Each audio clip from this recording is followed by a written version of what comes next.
Okay, now tell me this. What do you think is better to do? Invest $3,000 for a low-income, student to go to college. That's $3,000 for somebody low income, or $30,000 for a millionaire to have extra spending money every year. Well, we're spending $33,000 or $30,000 or more, to give to millionaires to have extra spending money every year on the through Social Security. And we're students who are trying to go to college, barely get an average of $3,000 to go to college. Now, I don't know about you, but it seems to me as an individual to grow in this country, or the country to grow as a whole, we have to invest in education, right? And so the Pell Grants, or the grants that are given out in education, man, I mean, that barely covers it. And so everybody says, oh, we don't have money to do it. Well, we do. We're just not looking in the right places. Now, here's some other places. Look at this data here. Okay, here's the Pell Grant data. Okay, about 9 million people are now getting Pell Grants, and that's about $30 billion a year. So as a country, we're spending $30 billion a year to 9 million. These are low income. You have to be low income to get this money. Get that. Okay, now look what we do with Social Security. We got over 500,000, people making $250,000 or more that are getting $16-17 billion every year. Yeah, what do they need that for? If you're making $250,000 every year, and you're going to get another 30 grand, why? You don't even notice it, kind of thing. And what could be done with that, for a student to go to college is incredible. Well, here's another thing, and this is all tax data. I just went to the IRS, looked at the data, and this is all itemized. Anybody go look at unemployment compensation. In other words, you're out of work, you go to the unemployment office, and you get money, to live on. Well, millionaires can get that. That's right. So people making $250,000 or more, look at they're almost getting $500 million. There's like 90,000 people, who, and they get an average of $7,000, $8,000 a year, to live on for that. And sure, it's, I guess they deserve it. It's not illegal or anything like that. But as a country, we say we don't have money to pay for certain things that we really need, I feel, like education. When we're giving money to things that certainly people don't need it. Well, here's another thing of the tax structure that's interesting to me. The mortgage interest rate deduction. Okay, you get millionaires deduct about $45 billion. That's right, in tax money, because they get an interest rate reduction on that. So they're getting money that they wouldn't pay to the government because they bought $1 million home. So again, as a society, what's more important to invest in? The millionaire having a better house and saving a few bucks or whatever, that is really, look at, it's 1.5 times the amount of money that we're giving to young kids who go to college, or old kids, any age. I mean, that Pell Grant money is for anybody of any age, and it's income tested. So you can't be rich, to get this money. And we need smart people out there. We're competing with everybody in the world that, their education system's getting better than ours and everything like that. And we complain, oh, we don't have money to do stuff. Well, we have money. It's just tying up doing things we probably don't need. And so that's why, I mean, to me, if we're going to invest anything in our country, it's education. It seems like a no-brainer. And here's the best thing, too, about where to get education. Look at the average cost of college nowadays. I mean, here's just tuition. Okay, money, just to pay for, not board and staying at the dorm or all this other stuff. Looking for a 2-year public school. These are community colleges, okay? About $3,000 or so. That's right. That's the tuition for a whole year of college. What a bargain. Where else can you get that kind of bargain? Because you won't get it at your state university. Look at that. The state university averages $9,000. That's average. So, that's for a year. So a year at a community college, you're taking the same courses as a year at your state university, but you're paying 3 times as much. Well, that's crazy to me. If you're earning money and you go to one place and you're getting 1/3 of the price, it's the same thing that somebody's charging 3 times as more.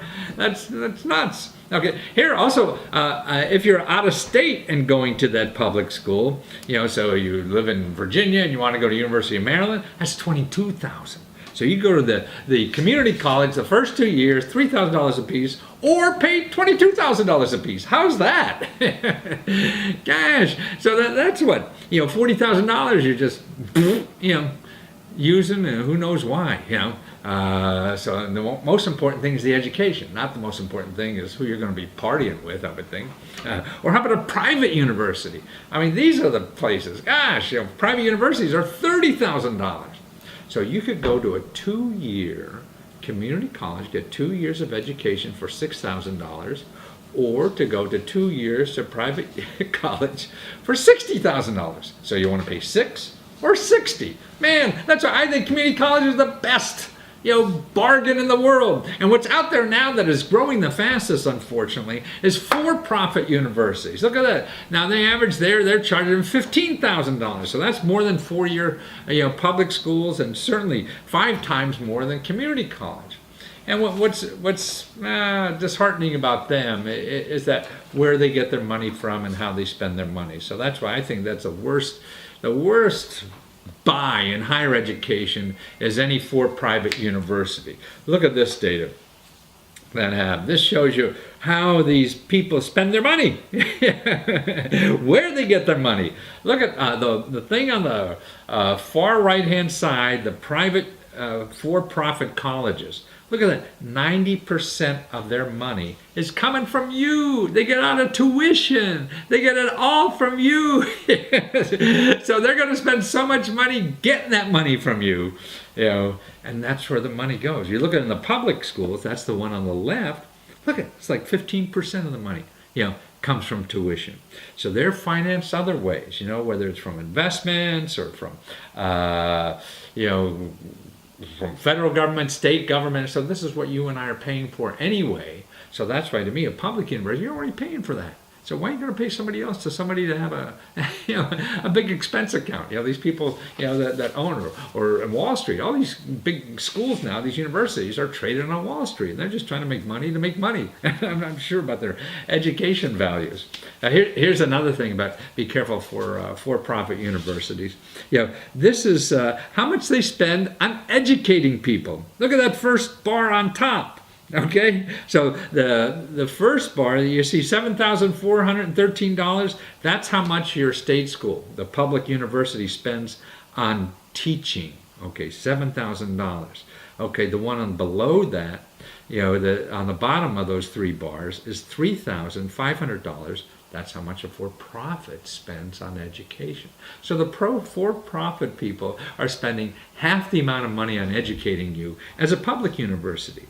And really the king of these are the private for-profit colleges. So these non-profit colleges, that they are really, look what they spent, $15,000 on education. So there's no non-profit private colleges spend the most on education. Next is the public universities, and the least that's spending on education, the for-profit, and they're charging you the most money. Now that's crazy, isn't it? Well, here's another thing, another graph, help you explain about what's going on in education. Look at that, how people, where they're, how much they're spending. Okay, what is the revenues? In other words, this is the tuition and things like that, the average. So an average 4-year public college, so that your state university. See, in the last 5 years, the average tuition went from $6,000, $6,800 to $8,300. So that went up, almost 20% or whatever. Their tuition went up. Look at the 2-year. That's the community college. Didn't go up at all. Man, this is the best bargain in the world. It's the community college. Less than $3,000 a year, you can get a great college degree, or on the way to it, the 4 years. So that's why what I did, I'm getting Social Security for a couple of years now, and I don't need the money. I mean, I don't live on $1 million every year. I live on a hell of a lot less.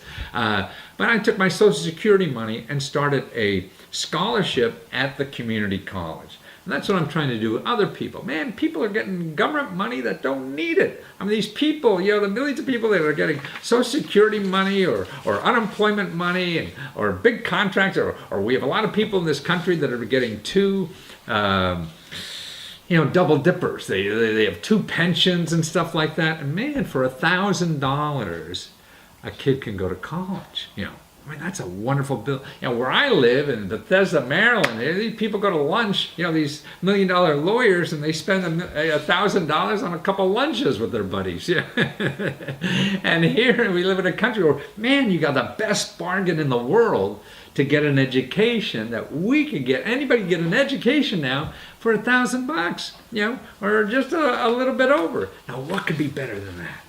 And so I started the scholarship fund. And I just started a few years ago. I'm trying to encourage other people to do it because, I mean, education is so important. Community colleges are the best deal this country has to offer and the best opportunity for anybody to get ahead in the world. Unless you have a lot of money, fine. I mean, I don't begrudge anybody with a lot of money and want to go to Harvard or whatever, if they could get in. Actually, the data show it doesn't really matter in the long run, but that's another story. But to get ahead in life, no matter what age, you can be 50 years old, go to the community college and for $1,000 or whatever. And what I'm doing is putting my Social Security money into a scholarship fund at my local community college in Frederick. Frederick Community. Actually, I was trying to do Montgomery County where I am, but they were crazy. So I went to another one. And somebody would take my money under. And they've been delightful to work with, but anybody could do that. If you have extra government money, you're getting money from the government, and you don't need it. I mean, we're here to grow as a society. So we don't have to wait for and I'm not motivated to return my Social Security money to the government, right? So this is where I think the government should be spending their money, or my money. So I'm going to do it directly, and I get it to kids who are trying to go, or young adults, or actually I put my money aside just for single parents who are trying to get an education. Like, boy, if you have kids and you're a single male or female parent, it's hard to survive. It's hard to survive no matter what, but even doubly with kids. So that's where my money's going. And I have a website on that. It's, oh gosh, why did I forget it? It's leskocollege.blogspot.com.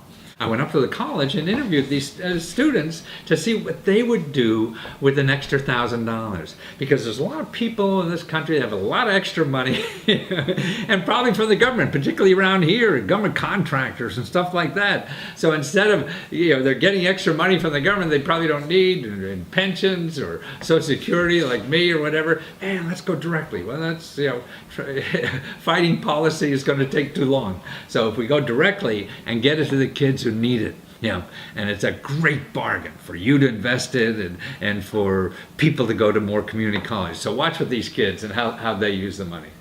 Well, they're not only kids, these are adults.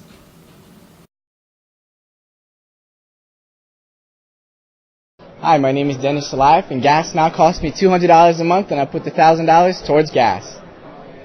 Hi, I'm Simon Kinderconnect, and if I had $1,000, I would use it to buy books for school, because every year I spend about $700 on books, so that would definitely help me out a lot. I'm Rachel Geranides, and if I had $1,000 to put towards school, I'd probably use it for books because they cost almost as much as tuition. For my chemistry class alone, my book cost like $350, and the class was just almost $400. With the cost of a semester of education hovering around $1,500, $1,000 scholarship can make a huge difference in a student's life. Just hold it up like this. If I had $1,000, I would use it for when I got to my 4-year school, so I can have some spending money because I probably won't have a job. So, thank you.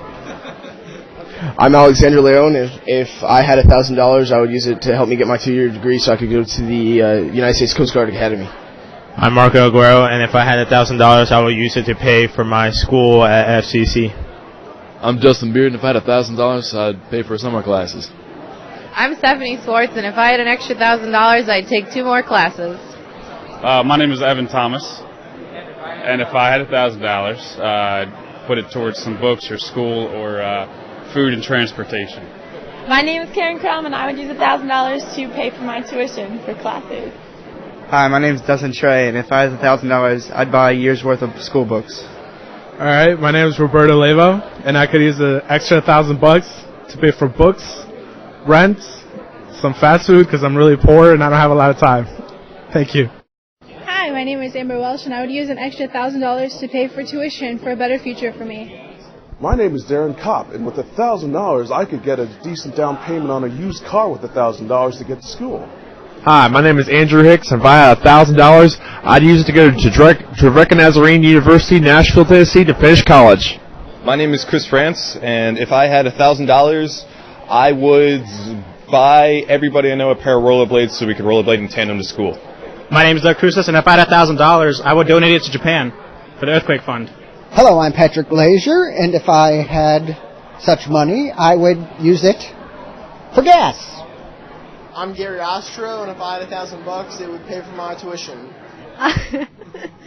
I'm Anastasia Lloyd, and for $1,000, I will pay for my summer classes. My name is Dan Syed, and $1,000 could buy me textbooks, school supplies, maybe even pay for one of my classes. My name is Erica Matafis, and $1,000 could pay for all of my textbooks for 1 year. Is that good? My name is Drew Torres. What $1,000 would mean to me would help me benefit, or it would benefit me in an education that I wouldn't get when I was younger.